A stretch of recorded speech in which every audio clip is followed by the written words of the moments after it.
Welcome everyone to Workforce Solutions Capital Areas Career Awareness Webinar Series. You're joining us today for a unique series of video interviews that we have going on with professionals in in-demand industries that we can use to learn about different career pathways and educational opportunities also in the tech industry. So on the call today, we have Ramon Garo with IBM, who will give us a little more information about his career pathway and current experiences as a cybersecurity forensic analyst with IBM in South Florida. So also on the call is our teacher from AISD, Mr. Felipe Rimino. And so Felipe will be asking the question for Ramon today. And together we're gonna explore Ramon's career journey. I'm gonna pass it off to Felipe to give the intro and we'll get started. Oh, thank you so much. So I am Felipe Rimino. I teach computer programming and business courses for Austin ISD. Played a number of roles in my tenure there, about 13 years, but ultimately landing in a great role teaching computer science, computer programming to Navarro High School students. I've had the luxury of working with IBM and partnerships for the last about 4 or 5 years in starting our PTech program. So that partnership has just evolved and developed and grown into perhaps one of the most productive partnerships that I've seen in my time in education. So I'm very, very happy to be here. Thank you very much for that opportunity, and looking forward to learning a little bit more about how we can provide quality education to our students that is going to be relevant in the workforce for great companies like IBM. Thank you, Natalie. So my name is Ramon Garo. Like she mentioned before, I'm a cybersecurity forensic analyst with IBM as part of IBM's internal cybersecurity incident response team, the CSIRT team. In November, it'll be 2 years that I'm with IBM and my 12 years overall that I'm in the cybersecurity industry. So, you know, I've been extremely happy to be in the cybersecurity field. It's been very rewarding, you know, very interesting, you know, rewarding in terms of just, you know, a good career path, very interesting work and work that I feel is really important, you know, for my own growth and also for, you know, the world as a whole. So I'm thankful. I appreciate the chance to be here on the interview and hopefully share some knowledge that will be helpful for, you know, young people as they approach their careers and potentially, you know, have interest in this same field as well.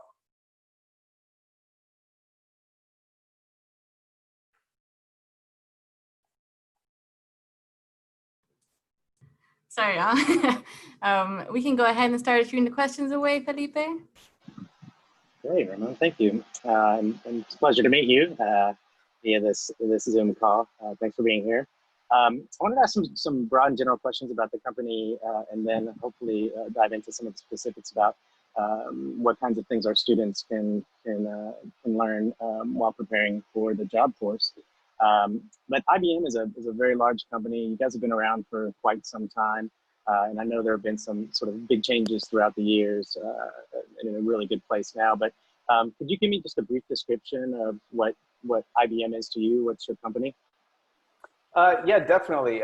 As you alluded to, yeah, IBM has been around for over 100 years. I mean, starting with, obviously computers weren't around then, just general kind of calculator, you know, machines. And now IBM is one of the biggest tech companies on the planet. I mean, we have hundreds of thousands of employees across the globe, which is, and something I learned more once I started, you know, getting approached for the position I have now is just IBM has done a fantastic job, in my opinion, in terms of kind of pushing diversity, both, you know, in terms of gender diversity, ethnic diversity, all that. I mean, just our outgoing CEO now, the president, you know, is a woman, which is fantastic for a large tech company. So I'm really happy about that in terms of kind of both that the work I do is fulfilling for me on a personal level. It's, you know, it allows me to provide very well for my family, and also the company I work for, you know, it's a company that does a really good job in terms of encouraging diversity of the workforce and making sure that people are treated equitably and fairly. So I'm really happy about all that. Aside from just the fact that IBM is at the forefront of a lot of research initiatives, which, you know, me being a technically inclined person, you know, the possibilities of where we can go with that technology are just really fascinating and very encouraging. Yeah, and I think that you touched on some of the points that I hear important to students about equality and diversity in companies. And so I appreciate IBM for being at the forefront of that, and certainly has been my experience to know that you are. So congratulations for that. What are some of the job titles or some of the occupations that that you notice you hire for at IBM? So my team, obviously, we have the cybersecurity forensic analysts, which is my role and the role of my direct colleagues. We have within my team other roles such as incident responders, which are similar to what you might consider like a project manager. They are the ones doing lots of coordination of all the moving parts that go into cybersecurity incidents. We have our manager roles, obviously, which oversee our personnel and coordinate the logistics of allowing the analysts and the responders to do their jobs. Closely related roles that we have with my own group, as we have, cybersecurity analyst, SOC analyst, which would be security operations center analyst. We have some other roles, things such as threat hunters, threat intelligence specialists, penetration testers. I mean, all these are, very kind of buzzwordy type roles, but they do have real meanings. It's not just, just a fancy title. We have, your more typical, you have, security operations specialists, so as I mentioned before, security architects. We have remediation specialists, which are the ones that kind of help rebuild a compromised environment in a way that will make it more secure and more resilient in the future. And by the way, if I'm ever going too fast, or if you would like me to expand on any of the kind of the roles I mentioned or anything like that, feel free to ask me. I'm kind of excited about this stuff, so I do have a tendency to go fast sometimes. I mean, would you like me to go into any additional detail or cover more types of roles, or? Yeah, and I think I know the passion behind loving what you do is it brings out some great conversation in that, and I'll probably ask you a couple of specific questions here in a minute if you don't mind. But yeah, I don't mind interrupting you if I need to. But question on a big picture scale specific to cybersecurity. Do you see the need for analysts increasing or developers to attack, to counterattack some of the things going on? Do you think that future is going to grow, or is it something that maybe will be taken over by AI in a number of years? Well, I mean, I definitely do see the need for well-trained people in the field. The question about AI is an interesting one, and it is pertinent to where we are now, because we do have increasing areas where AI can automate things and in some cases reduce the need for hands-on keyboard, so to speak, an actual human operator behind certain aspects. But I at the moment, I do not see, anytime soon that we're going to have less of a need for skilled people in the roles. What the AI can do is going to be, spotting some things like on a behavioral analytics level, things up high, so to speak. But at a certain point, with the way technology is now and for the foreseeable future, you do always need people to go in and double check, because the machines can only get us so far right now. The current state of AI in the future, it can get us so far.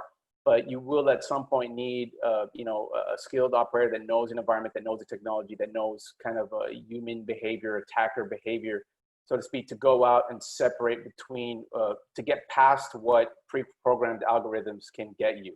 So we definitely do need that, and that's kind of where that critical thinking that comes, that you develop in schooling, in your STEM education. That's what we need, and that's what we need skilled people in to fill all these roles. Because I mean, just not to brag or anything, but I get every week I'm getting recruiters sending me emails in my personal mailbox about roles. I mean, there's absolutely a wealth of roles that are out there, and there's definitely a need to fill them. Even within my team, we keep a lookout for whenever there's skilled people, because the roles, it's in high demand now. It's in very high demand, and it will remain so, I think, for quite some time. Fantastic, thank you. You touched a little bit about this in that response, and I appreciate it. But specific to cybersecurity, are there different levels of education or training or skills needed? If I were to speak to students about getting them ready for this career, what might they expect in terms of the level of education or specific skills training to go into the field at IBM? Yeah, certainly. I mean, a background in computer, programming or just, IT, types of training, that's always going to be helpful because you do need to have, some base level, just, knowledge, the foundational knowledge in order to be able to do the role, successfully, understand networking, understand kind of the basics of how the operating systems work. Uh, in my role, I'm not a programmer, but I have taken enough programming classes in my formal education where if I see a simple script, I can at least get a general understanding, as long as it's not overly complex. So that background knowledge is going to be helpful. But I have seen several people be successful in the types of roles that I have been in, myself included, that did not go to college for IT or programming or cybersecurity. My degree is in mechanical engineering, and along with that, I took a few programming classes, here and there, but there was no concentration on IT related things. What did help from that, and will help, in my opinion, anyone that pursues cybersecurity, is a good background in STEM in general, so that you develop that critical thinking. Trying to understand the way experiments work. What is a hypothesis? You have to be able to understand how you prove that your idea is actually true, rather than it's just an unproven hypothesis. The critical thinking, making sure that you understand that correlation does not equal causation. Like those types of concepts are critical, and that I feel like that is something that's more foundational even than the knowledge. So it's important to have that background in the methodology of thinking in science and STEM in general, and then the kind of the technical knowledge is generally easier to build after the fact.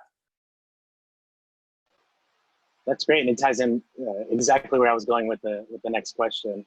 I myself came from an engineering background, and I talk to my students a lot about that ability to sort of think critically and solve problems. I mean, really to see things as a puzzle that you can put together, and those specific skills, they carry over into a great amount of things. So we work on that a lot, and I appreciate you sharing the same. In terms of skills that are not specific to cybersecurity or even IT at all, what are some of the things you might look for in a future employee? Some of those what used to be called the professional skills. What are some of the things that a student might want to start considering that are outside of technical skill to get a good job? Yeah, well, one thing that definitely helps is your writing ability. Because especially if you're in a role where you have to produce, you said like official written communications reports. Like I write forensic reports on a fairly regular basis. The writing ability, strong writing ability, and understanding how to write formal reports is very important, because you can see a very obvious difference between reports that are written very well and reports that are there's less attention to the details, or just it's not as well put together as would be ideal. So that's one of the, I think your question is kind of about the soft skills. They're not job specific, but that is definitely one that helps a lot. And I think once you kind of understand that writing ability, that generally also helps your verbal communication that goes into it, because a lot of times when you're doing cybersecurity, things bubble up, and you may have to speak to high level executives that generally you don't interact with. And when those situations come up, it can be a little jarring at first, but if you have good written and verbal communication skills, that helps to smooth things out, helps to make sure that you carry yourself well and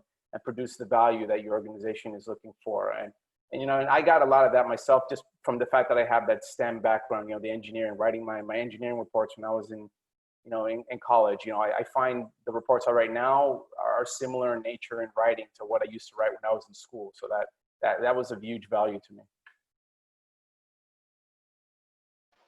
Yeah, I think that I agree that the technical writing is absolutely huge. And so definitely something that we want to concentrate on there in the classroom. If you were to suggest to someone young coming into this kind of field, what kinds of things would you point them toward just gaining some basic knowledge? I mean, would they go into like a coding of a language like Python, or maybe some network knowledge or kind of a general computing, or what would you suggest to somebody who's brand new that might be considering gaining the skills necessary to be a cybersecurity analyst, for example, at IBM? So both of those that you mentioned are good. You know, having a good understanding of networking, having an understanding of Python is also going to be very helpful. A lot of security tools are Python based, open source tools. So it's definitely going to be beneficial to understand that. And networking is a must if you're working in security in general, whether it's you know, forensics like I do, or it's application security, vulnerability management, whatever. Unless if you're in a non-technical security role, a good understanding of networking is going to be essential, or you know, at some point you're going to be left out of a room, so to speak. But I mean, aside from that, if a student, you know, doesn't even yet have a good grounding in IT in general, they don't understand, you know, just there are some IT programs like foundational IT, like I know Google has one that's, you know, it's fairly affordable, the Google IT program, something like that, you know, helps you understand basics of, you know, the operating systems, the networking, like you mentioned, programming concepts, maybe not necessarily specific languages, but understanding decision structures, loops, you know, arrays, things like that, just to help you understand how computers work. Because something we say when we are talking about how we interview candidates is if you don't understand how technology works, you know, we don't expect that you would have any chance of being able to secure it properly. So yeah, just those basics of, you know, basics. How does Windows work? How does Linux work? You know, the important aspects of Windows and Linux. You know, when you understand what those are, you will be able to understand how to approach them in a security manner. Much like if you don't know anything about a house, you wouldn't know that you need to secure the doors and windows, right? Interesting, thank you. I just have two more questions. One kind of dealing with sort of potentially a change in how we run business. I mean, we happen to be in a specific situation now that has caused us all to change and adapt quickly to new situations.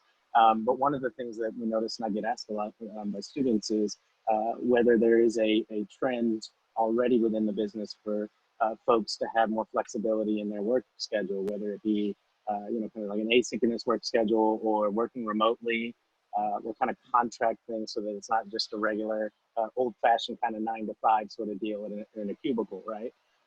So if you don't mind, could you speak to whether that is something that we're changing as an industry, or are we going backwards and more into that face-to-face thing at work? Certainly, yeah. Overall, I do see things trending in the direction you mentioned, like moving towards a little bit more freedom, working remote. I think, you know, industry is probably permanently changing towards being more friendly to that. I was seeing that already even before, you know, the COVID sent everyone home. But now with all this, I happen to have relatives that work to, like, you know, in a GoToMeeting, you know, another web conferencing application, and they're seeing business like crazy because everyone is seeing the need for this now, the need to enable the flexibility in work. I myself, I've been fully remote ever since I started with IBM. Almost all of my team is, and I do not see any, you know, I do not see any lack of the ability for us to work closely with one another because we are remote. You know, we are able to talk to each other whenever we need to with all the different tools. You know, it's very easy to stay connected with my teammates. And I certainly see things going that way in general. As with anything, the answer depends. There are certain roles that are always going to require either a certain schedule or a certain physical presence. One of the roles I mentioned earlier was like a SOC analyst. Those roles tend to be shift work. You know, you work your 9 to 5, then the 9 to you know 2 a.m. shift starts. I mean, that's how certain roles function, and that probably will not change anytime soon. But with the exception of roles like that have a very specific need for like well-defined hours, I do see flexibility becoming a bit more normal and more acceptable. Just like with anything else, assuming that you know, the specific employees are performing as expected, you know, I do see this being a lot more accepted within industry. Aside from, you know, just in general, there's also a lot more of a push I see towards, you know, like equitable working conditions. So that I see companies being more open to making sure that the work-life balance is there, and that we allow people to work in a manner that allows for them to live their life in a way that is appropriate for them, as long as they get their job done. So I don't see us going backwards, unless if some other completely unforeseen circumstance happens. I do think this is likely to be a permanent change where things are more open to these types of arrangements. Absolutely, I've noticed the same, and I've talked about it coming for so long. It just seems like ever since I came into classrooms, and there will come a day where we're going to be a lot more remote. And now all of a sudden we are, and see some of the benefits to use the technology that we have. It's there, right? Even down to the amount of hours worked. My wife, for example, doesn't spend 3 hours in the car commuting back and forth right now, which has upped her productivity considerably. So it's something that they're going to have to consider, that, hey, wait a minute, this might not be such a bad thing. And I love that IBM has always been much more flexible and proactive in establishing those kinds of norms. If you don't mind, Ramon, how can a student begin networking with some of the professionals at IBM? I know one of the things, and the other kind of networking, one of the things that we talk about a lot is this need to be out in the professional world and to get to know folks that can mentor, tutor students.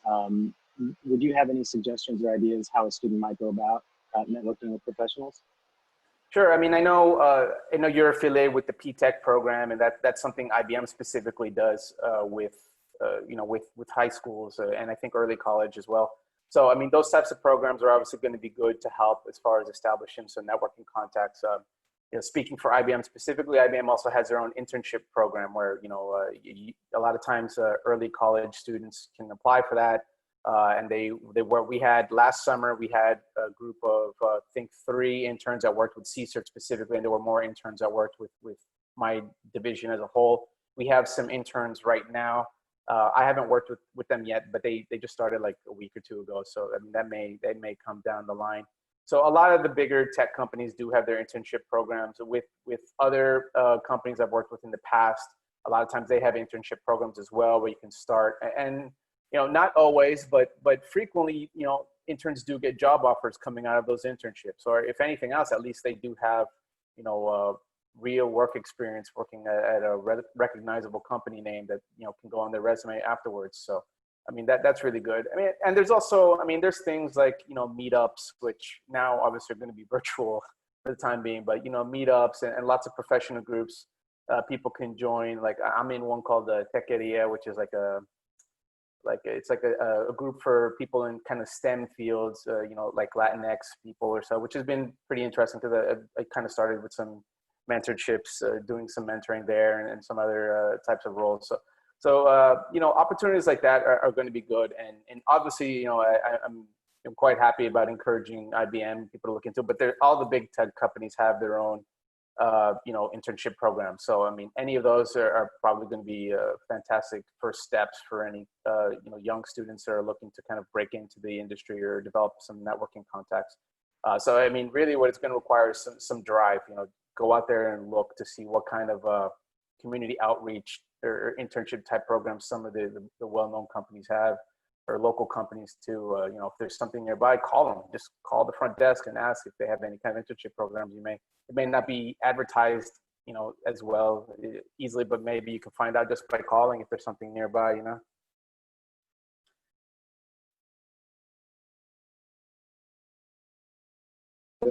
Thank you. Yeah, I had my first intern full-time for an intern in high school go through IBM, and the experience was just overwhelmingly positive. I heard great things from the folks that he worked with. Of course, the young man gained an incredible amount of skill and knowledge about how to go through the professional world. And I think that I have no doubt that it's going to carry over and help him to be successful. It might have been probably the most relevant experience of his life at this point. So I love that internship program, and I hope that we we continue to grow it. I'm certain that we will with IBM. It's absolutely wonderful. That is pretty much all the questions that I've got. I think you've done a fantastic job of giving me some kind of ideas about how to manage my classroom. I would love to know if you have any other needs that you think that a teacher might want to know about preparing a student to come to work for a company like IBM. Is there something that we're kind of missing the boat on, or you wished that there were more that we haven't talked about yet?